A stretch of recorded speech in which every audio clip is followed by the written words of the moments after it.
Hello students, BA third year विषय समाजशास्त्र। इस विषय के अंतर्गत प्राथमिक एवं द्वितीयक आंकड़े, इस चैप्टर में मैं आज द्वितीयक आंकड़ों के विषय में आपको समझाऊंगी कि ये क्या होते हैं और इनके स्रोत क्या हैं। प्राथमिक आंकड़े क्या होते हैं? जिसमें अनुसंधानकर्ता स्वयं जाकर के आंकड़े एकत्रित करता है। और द्वितीयक आंकड़े कौन से होते हैं?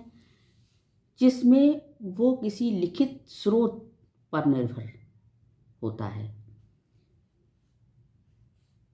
अध्ययनकर्ता अध्ययन क्षेत्र में जाकर स्वयं एकत्रित करता है जब आंकड़े, तो वो प्राथमिक आंकड़े कहलाते हैं। और जब अध्ययनकर्ता इससे विपरीत स्थिति में होता है, यानी कि किसी लिखित स्रोत पर निर्भर करता है, किसी लिखित स्रोत के द्वारा आंकड़े एकत्रित करता है, तो वो द्वितीयक आंकड़े कहलाते हैं। द्वितीयक आंकड़े के विषय में परिभाषा दी गई है रॉबर्टसन ने कहा है कि वे आंकड़े जिनका किसी अन्य उद्देश्य के लिए पहले से ही लेखन कर लिया गया हो, परंतु उनको अब किसी अन्य शोध के लिए प्रयोग किया जा रहा हो, द्वितीयक आंकड़े कहलाते हैं। यानी कि जो भी आंकड़े किसी और उद्देश्य से दिए गए हैं, लेकिन उनका उद्देश्य उनके उस उद्देश्य से ना लेकर के, बल्कि हम अपने उद्देश्य से जब उन आंकड़ों को एकत्रित करते हैं, अपने किसी प्रयोग में लेते हैं, तो वो द्वितीयक आंकड़े कहलाते हैं। इसके आधार पर ये कह सकते हैं कि द्वितीयक आंकड़े रिपोर्टों, सांख्यिकीय प्रलेखों, डायरियों, पत्रों आदि से प्राप्त किए जाते हैं। द्वितीयक आंकड़ों को एकत्रित करने के विभिन्न स्रोत हैं। ये दो भागों में इनको बांटा जा सकता है, व्यक्तिगत प्रलेख और सार्वजनिक प्रलेख। व्यक्तिगत प्रलेख का क्या मतलब होता है कि व्यक्तिगत प्रलेख के अंतर्गत सूचना के उन सभी साधनों का समावेश किया जा सकता है जिनमें व्यक्ति विशेष या तो अपने जीवन के विषय में या किसी सामान्य घटना के विषय में अपने विचार व्यक्त करता है। व्यक्तिगत प्रलेख किसी व्यक्ति के द्वारा लिखे गए वे सभी तत्व हैं जिनको बाद में अध्ययनकर्ता किसी अध्ययन में के प्रयोग में ला सकता है, किसी अध्ययन के प्रयोग में ला सकता है। व्यक्तिगत प्रलेखों के बहुत सारे रूप हैं, जैसे जीवन इतिहास।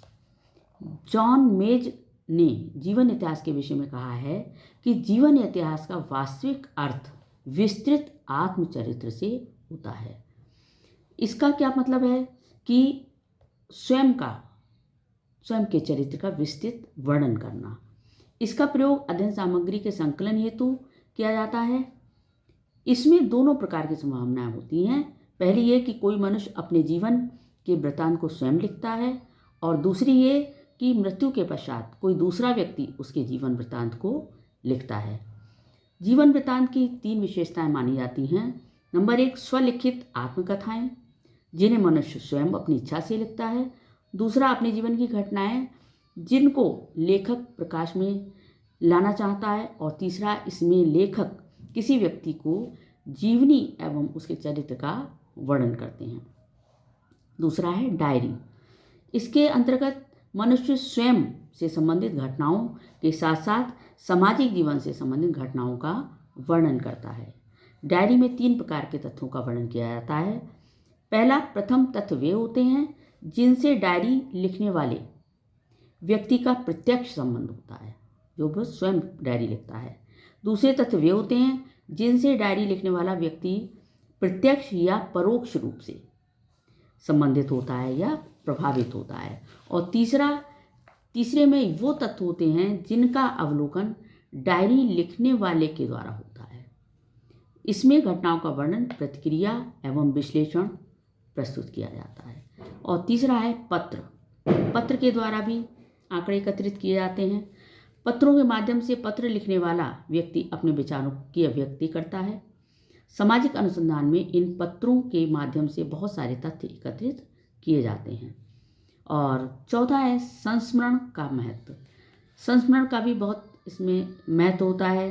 सामाजिक अनुसंधान में संस्मरणों का महत्व इसलिए होता है क्योंकि जो अनुसंधान करता है वो संस्मरणों, लोगों के संस्मरणों का प्रयोग अपनी समस्याओं को सॉल्व करने में प्रयोग करता है। इनके आधार पर हम किसी समाज के विषय में जानकारी प्राप्त कर सकते हैं। विशेषता जैसे कि यात्रा संस्मरण जो विदेशियों द्वारा लिखे गए हैं, उनके आधार पर हम समाज की संस्थाओं और लोगों की जीवन शैली का अनुमान लगा सकते हैं। और इसके बाद आते हैं सार्वजनिक प्रलेख। ये मैं नेक्स्ट वीडियो में लूँगी। Thank you.